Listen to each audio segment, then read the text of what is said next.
வணக்கம் நேயர்களே, நான் உங்கள் மணிகண்டன் பிரபாகர். இன்னைக்கு எபிசோட்ல நம்ம சிறப்பு விருந்தினராக ஜோதிட ஆராய்ச்சியாளர் குருஜி வீனஸ் பாலாஜி அவர்கள் வந்திருக்காரு. அவர் வெல்கம் பண்ணிடலாம். வணக்கம் சார். வணக்கம் சார். ஸோ இன்னைக்கு ஸ்பெஷல் கான்செப்டா ஒரு ஆன்மீக சம்பந்தமா இருக்கிற விஷயம் தான் நீங்க பேச போறோம். வரக்கூடிய விநாயகர் சதுர்த்தி பத்தி தான் நம்ம பேச போறோம். சார், விநாயகர் சதுர்த்தினா நிறைய பேர் பல்வேறு மக்கள் கொண்டாடிட்டு இருக்கிற ஒரு விஷயம் தான். அதாவது நார்த்தா இருக்கட்டும், சவுத்தா இருக்கட்டும், எல்லாருமே ரொம்ப அதிகமாக கொண்டாடக்கூடிய ஒரு நிகழ்ச்சி தான் விநாயகர் சதுர்த்தி. ஸோ இந்த விநாயகர் சதுர்த்தி எதனால கொண்டாடுறாங்க, அப்படி கொண்டாடுறதுனால மக்களுக்கு என்ன நன்மை இருக்கு அப்படிங்கிற விஷயத்தை பத்தி நீங்க சொல்லிருக்கீங்க. இல்ல, ஒரு முக்கியமான விஷயத்த கேட்டிருக்கீங்க. ஏன்னா விநாயகர் சதுர்த்தி எல்லாருமே ரொம்ப சாதாரணமா கொண்டாடிட்டு இருக்காங்க. இது ரொம்ப அறிவியல் ரீதியான ஒரு தத்துவம் கொண்டது.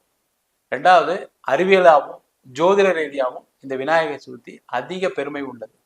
ஏன் கேட்டீங்க அப்படின்னா, விநாயகர் சதுர்த்தி அப்படின்னு கொண்டாடக்கூடியது எப்ப நடக்குது அப்படின்னா, ஆவணி மாசத்துல வரக்கூடிய சதுர்த்தி திதியில.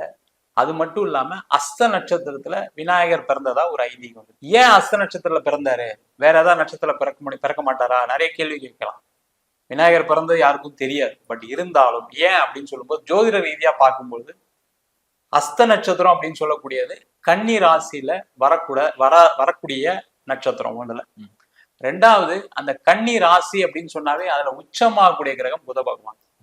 புதன் அப்படின்னா அறிவுக்காரகன், புத்திக்காரகன் அப்படின்னு சொல்லுவோம். இப்ப ஜென்ரலா பாத்தீங்கன்னா விநாயகர் அப்படின்னு சொன்னாவே பயங்கர அறிவுள்ள ஒரு தெய்வமா வழிபாடு பண்ணிக்கிட்டு இருக்கோம். ஞானக்காரகன் அப்படின்னு சொல்றோம். ரொம்ப முக்கியம் அதுதான். அப்படி இருக்கக்கூடிய காலகட்டத்துல அந்த ஞானக்காரகனை வழிபாடு பண்ணும் பொழுது உங்களுக்கு புத்தி பேதளிப்பு வராது.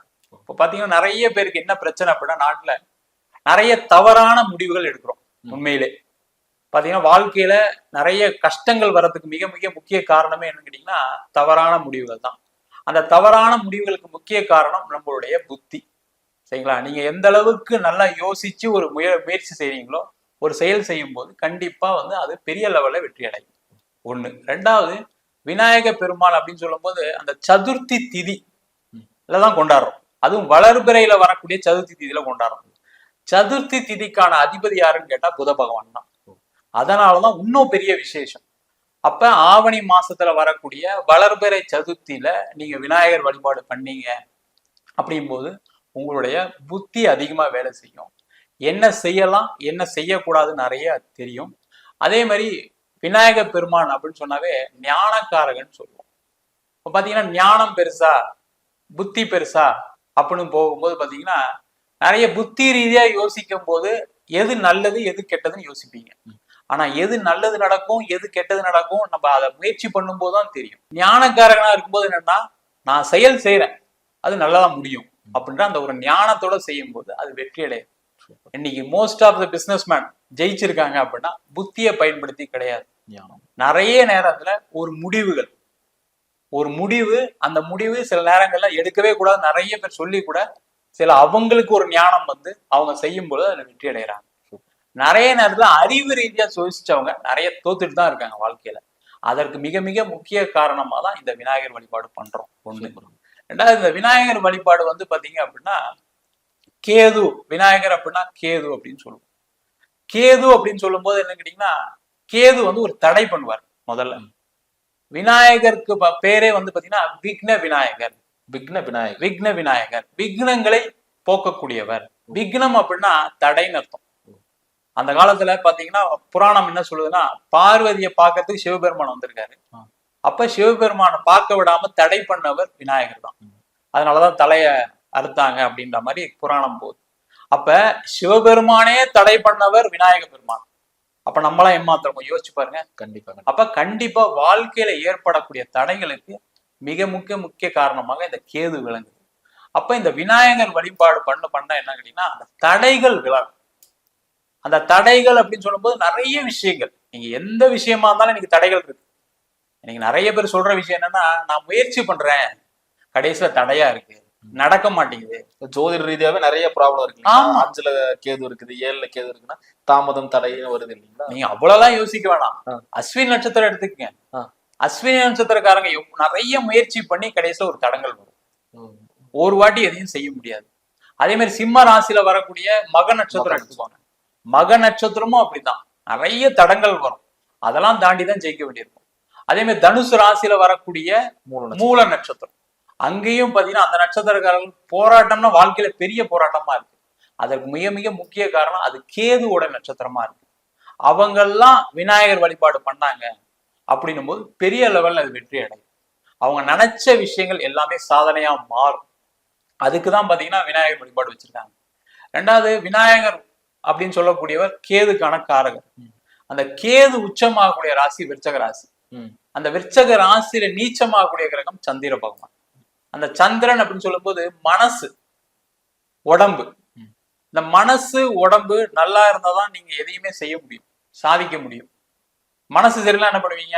இல்லப்பா எனக்கு மனசு சரியில்லை, நான் எதுவும் பண்ணல, இன்னைக்கு உடம்பு சரியில்லை, நான் எதையும் முயற்சி பண்ணல, இன்னைக்கு ஆபீஸ் போல அப்படின்னு நிறைய பேர் சொல்றது கேள்விப்பட்டிருக்கோம். அந்த சந்திரன் நீச்சம் அடையக்கூடிய ராசியில உச்சம் பெறக்கூடிய கிரகம் தான் கேது பகவான். அப்ப அந்த விநாயகர் வழிபாடு இன்னும் யாரெல்லாம் பண்ணலாம் அப்படின்னு கேட்டா, சந்திரனுடைய நட்சத்திரங்கள், அதாவது ரோகிணி நட்சத்திரக்காரங்க, ரிஷப ராசியில வரக்கூடிய ரோகிணி நட்சத்திரக்காரங்க. அதே மாதிரி அஸ்த நட்சத்திரக்காரங்க, விநாயகர் பெருமாள் பிறந்த நட்சத்திரமே அஸ்த நட்சத்திரம், அவங்க வழிபாடு பண்ணலாம். அது மட்டும் இல்லாம திருவோண நட்சத்திரக்காரங்க, மகர ராசியில வரக்கூடிய திருவோண நட்சத்திரக்காரங்க, அவங்க வழிபாடு பண்ணலாம். அது மட்டும் இல்லாம சந்திரன் நீச்சம் அடையக்கூடிய ராசி விருச்சக ராசி, அவங்களும் வழிபாடு பண்ணலாம். இப்ப பாருங்க, மேஷ ராசி சொன்னேன், அஸ்வினி சொன்னேன், அடுத்து சிம்ம ராசி மகம் சொன்னேன், தனுசு ராசி மூலம் சொன்னேன், அடுத்து சந்திரனுடைய நட்சத்திரங்கள் பாத்தீங்கன்னா ரோகிணி ரிஷபராசி, அஸ்த நட்சத்திரம் கன்னியா ராசி, அடுத்து திருவோண நட்சத்திரம் மகர ராசி. இப்போ ஒரு 6 ராசி வந்துருச்சு. அது தவிர விருச்சக ராசின்னு சொன்னோம், வழிபாடு பண்ண சொன்னோம். ஒண்ணு. ரெண்டாவது, அடுத்தது புதனுடைய நட்சத்திரம் ஆயிலிய நட்சத்திரம் கடகராசி என்பர்கள், கேட்டை நட்சத்திரம் விருச்சக ராசி என்பர்கள், அதுக்கப்புறம் ரேவதி நட்சத்திரம் மீனராசி.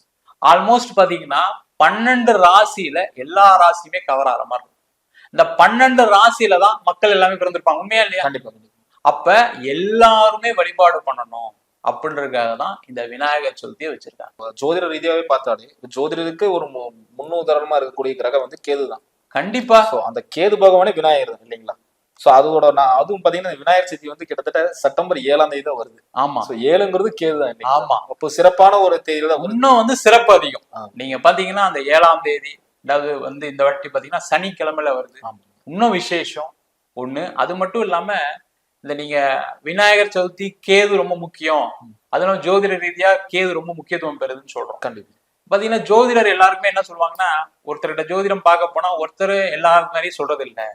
இப்ப நான் என் ஜாதகம் கொடுத்தா 4 ஜோசியர் பார்த்தா 4 வித்தியாசமான விஷயங்கள் சொல்றாங்க. அது காரணம் என்னன்னு கேட்டீங்கன்னா, ஜோதிடம் அப்படின்றது அறிவு சார்ந்த விஷயம் கிடையாது, ஞானம் சார்ந்த விஷயம். அந்த ஞானம் போது ஒவ்வொருத்தருக்கும் ஒரு விஷயங்கள் தோணும். அப்படிதான் ஜோதிட சாஸ்திரம் இருக்கு.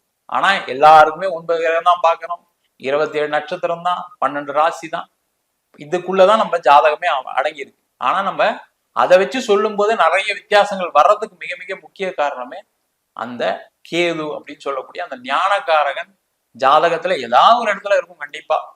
அப்ப அதுக்கு தகுந்த மாதிரி அவங்களுடைய ஞானங்கள் மாறும். இப்ப நம்ம ஜோதிட ரீதியா பார்த்தோம்னா, இப்ப கேது பகவான் சொல்லிட்டோம். இப்ப கேது பகவான் இப்ப விநாயகர் காரத்துவமா இருக்காருங்க. விநாயகருக்கு ஏன் வந்து நம்ம வந்து தோப்புக்கரணம் போடுறாங்க? அது வந்து ஜோதிட ரீதியா ஏதாவது இருக்குங்களா? கண்டிப்பா காரணம் இருக்கு. காது அப்படின்னு சொல்லும் போது புதனை குறிக்கும். நீங்க எது வழியா கேக்குறீங்க? காது வழியா கேக்குறீங்க. காது வழியா கேட்கும் போதுதான் எதுவுமே செய்ய முடியும். உங்களை யாராவது கூப்பிட்டா கூட நீங்க திரும்பி பார்க்கறதா காது இருக்கணும் இல்லையா? காது கேட்கணும். அப்ப மிதுன ராசி அப்படின்னு சொல்லக்கூடியது வந்து புதனுடைய ராசி, காலபுருஷனுக்கு 3வது ராசி. அந்த 3வது ராசி அப்படின்னு சொல்லக்கூடியது வந்து புதனுடைய வீடு. அந்த புதன்னா காது அப்படின்னு சொல்லுவோம். ஒண்ணு.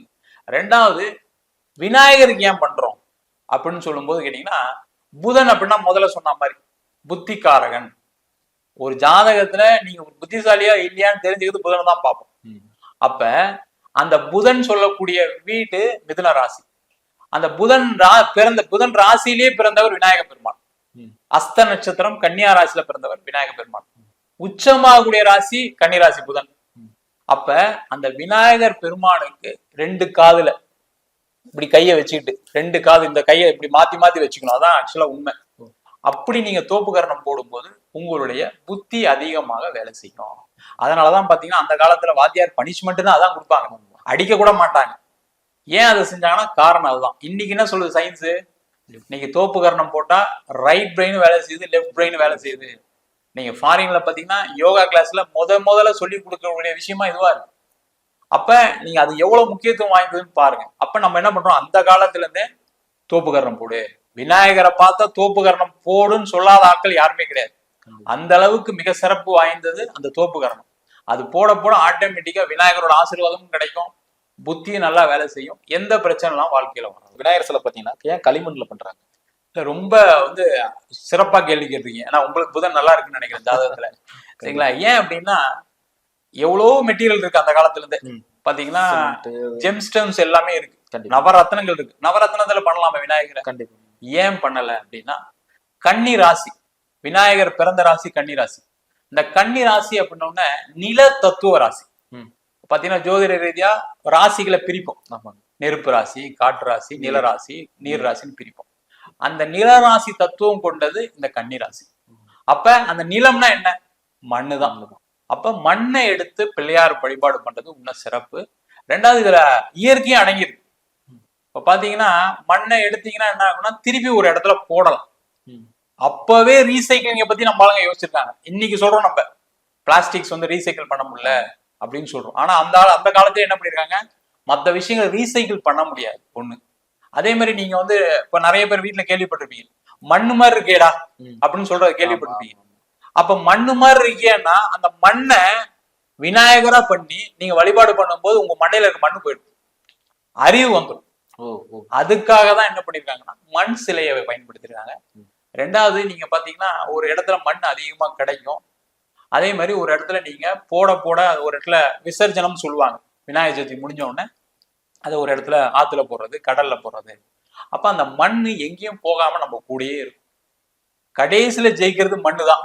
அதனாலதான் மோட்சக்காரகன்னா கேதுன்னு சொல்றாங்க. அதனாலதான் விநாயகரை மண்ணுல சிலை செஞ்சு பண்றோம். மோட்சம் எப்ப அடையிறீங்க? இறந்ததுக்கு அப்புறம் அடையுங்க. அப்ப அந்த வழிபாடு பண்ண பண்ண பண்ண உங்களுக்கு ஒரு மோட்ச நிலையை அடைய முடியும். அந்த மோட்ச நிலையை அடையும் போது என்ன கேட்டீங்கன்னா தேவையில்லாத பிரச்சனைகள் நிறைய பேர் வராது. நிறைய பேர் கேட்பாங்க, எனக்கு எப்போ மோட்சம் கிடைக்கும், எப்போ ஞானம் கிடைக்கும்? அவங்க எல்லாருமே கேள்வி கேட்கவே வேண்டாம். விநாயகர் வழிபாடு பண்ணாவே அவங்களுக்கு மோட்சம் கிடைச்ச மாதிரிதான், ஞானம் வந்தா மாதிரிதான். அதுல எந்த டவுட்டுமே கிடையாது. அதுவும் வளர்பிறையில வரக்கூடிய சதுர்த்தி மிக மிக முக்கியமான ஒரு விசேஷமான நாள். அந்த நாள்ல விநாயகர் வழிபாடு பண்ணும்போது அனைத்து விதமான பிரச்சனை, அது நீங்க எந்த பிரச்சனை வேணா இருக்கலாம். நீங்க முழு முதற் கடவுள் அப்படின்னு சொல்றோம் விநாயகர் தான். ஏன் சொல்றோம்? எங்க போனாலும் நீங்க அவரை கும்பிடாம போகவே முடியாது. அதனாலதான் பாத்தீங்கன்னா நம்மளுடைய கலாச்சாரத்திலே, இந்து கலாச்சாரத்துல எப்படி வச்சிருக்காங்க அப்படின்னா எல்லா ஊர்லயும் விநாயகர் இல்லாத தெரு கிடையாது, விநாயகர் இல்லாத எந்த கோவிலுமே கிடையாது. இப்ப சிவன் கோயில் போனீங்கன்னா முதல்ல விநாயகர் தான் இருப்பார். கண்டிப்பா நீங்க எந்த கோயில் போனாலும் சரி விநாயகரை வழிபாடு பண்ணிட்டு தான் நீங்க அடுத்ததே பண்ண முடியும். ஒரு பூஜை பண்றீங்க, ஒரு ஹோமம் பண்றீங்க அப்படின்னா அந்த விநாயகர் வழிபாடு பண்ணிட்டு பண்ணும்போதுதான் எந்த தடை இல்லாம நடக்கும். அது மாதிரி எந்த விஷயமா இருந்தாலும் சரி, வாழ்க்கையில உங்களுக்கு என்ன தடை பாத்தீங்கன்னா நிறைய பேர் சொல்லுவாங்க, எனக்கு வந்து குழந்தை பேர் இல்லை, குழந்தை பேர் தடை இருக்கு. இப்ப நிறைய ஜாதகங்கள்ல பாக்குறோம். இப்ப பாத்தீங்கன்னா 5ல் கேது இருக்கு அப்படின்னா குழந்தை பேர் தடை வரும் அப்படின்னு சொல்லுவோம். அப்ப அவங்க எல்லாம் என்ன பண்ணலாம் அப்படின்னா விநாயகர் சதுர்த்தி அன்னைக்கு விநாயகரை வழிபாடு பண்ணலாம். அது இன்னும் விசேஷமா எப்படி வழிபாடு பண்ணலாம்னா விநாயகருடைய பின்னாடி பக்கத்துல ஒரு தீபம் ஏத்தி, ஒவ்வொரு சதுர்த்திக்கும் ஒரு தீபம் ஏற்றி வழிபாடு பண்ணாங்க அப்படின்னா அவங்களுக்கு கண்டிப்பா குழந்தை பிறக்கும். அந்த குழந்தை அஸ்த நட்சத்திரத்திலேயே பிறக்கும். இது மாதிரி நிறைய பேருக்கு சொல்லி நிறைய பேரு நீங்க சொன்ன மாதிரி எனக்கு அஸ்த நட்சத்திரத்திலேயே குழந்தை பிறந்தது, அந்த விநாயகரே வந்து பிறக்கிற மாதிரி ஐதீகம். நிறைய பேர் அப்படியெல்லாம் கூட வச்சு கொடுத்துருக்கோம் நாங்களே.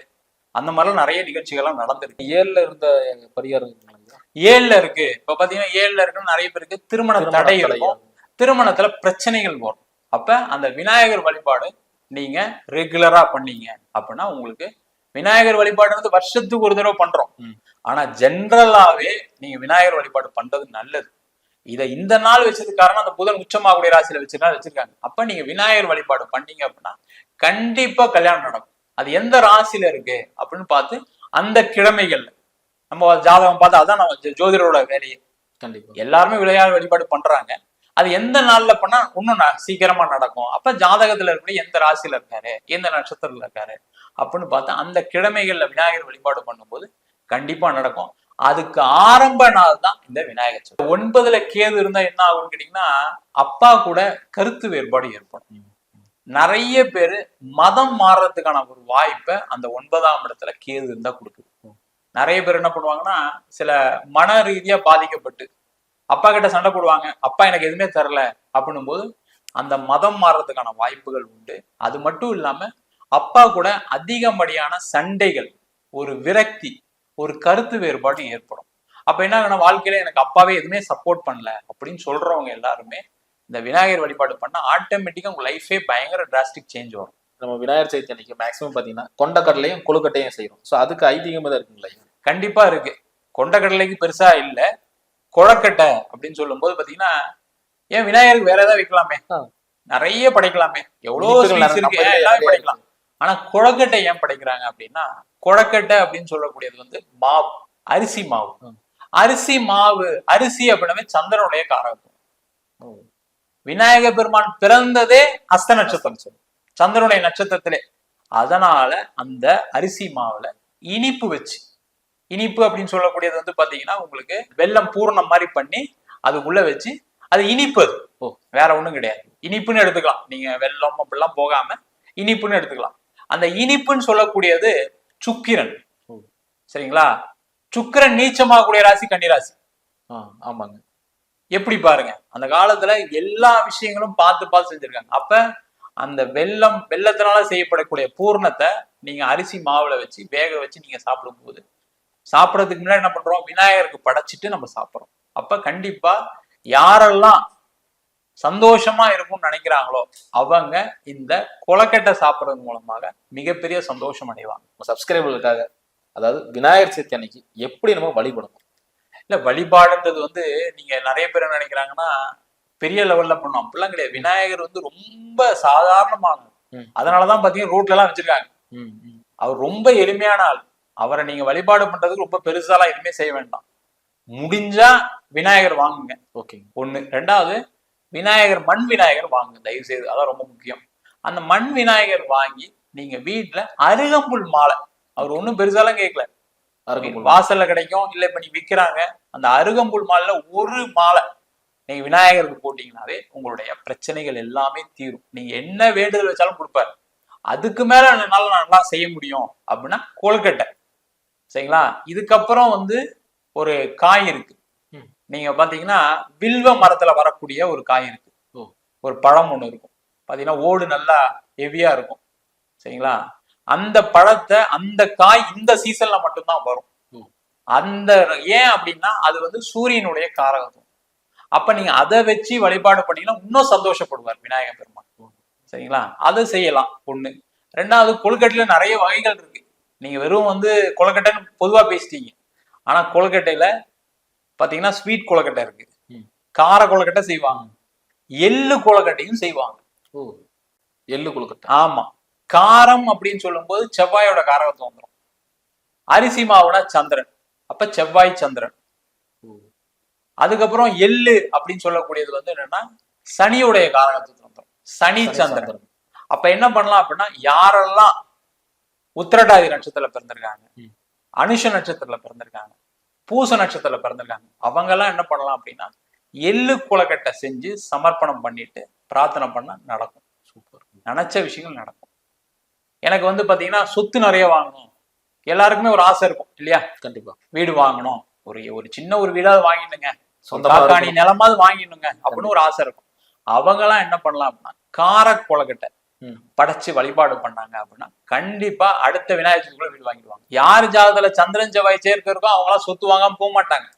அந்த காம்பினேஷனை நம்ம வழிபாடு மூலமா கிரியேட் பண்றோம். எல்லாமே அப்படிதான். நீங்க அருகம்புல் மாலை அப்படின்னு சொன்னீங்க, அருகம்புல் அப்படின்னா கேது காரகத்துவம் கொண்டது. அப்ப அந்த அருகம்புல் மாலை சாத்திட்டீங்க அப்படின்னாவே உங்களை விட்டு அந்த கேது விலகிடுச்சு அர்த்தம், தடை போயிடுச்சுன்னு அர்த்தம். அப்ப கண்டிப்பா உங்களால நீங்க நினைச்ச விஷயங்கள் எல்லாமே நடக்கும்.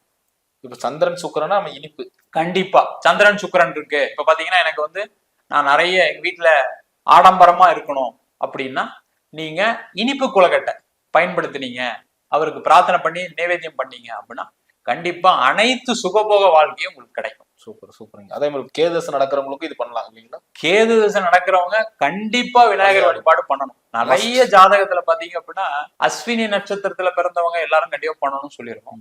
கேது தசை, ஒரு கேது தசை மனுஷன் என்ன பண்ணுவோம்னா ஒரு ஞானத்தை கொடுக்கும்.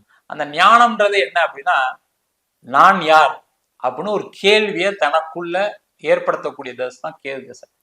அது சில பேர் என்ன சொல்றாங்க, எனக்கு கடன் வந்துருச்சு, எனக்கு நோய் வந்துருச்சு, பிரிவினை நடந்துச்சு.